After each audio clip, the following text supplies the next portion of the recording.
नमस्कार, मैं हूं प्रियंका और आप देख रहे हैं राष्ट्रीय जगत विजन न्यूज।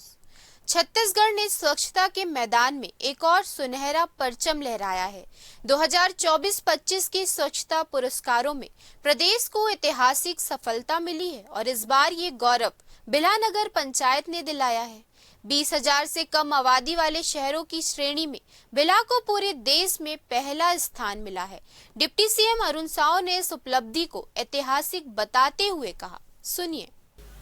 2024-25 के स्वच्छता पुरस्कार में छत्तीसगढ़ को ऐतिहासिक उपलब्धि मिली और हमारे राज्य के अधिकांश निकायों की रैंकिंग स्वच्छता में बढ़ी है और बिल्हा नगर पंचायत 20,000 से कम की आबादी वाले शहरों में देश में पहला स्थान प्राप्त करके छत्तीसगढ़ को गौरवान्वित करने का काम किया।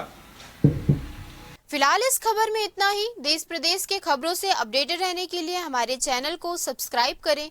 नए खबरों के नोटिफिकेशन के लिए बेल आइकॉन जरूर दबाएं। नमस्कार।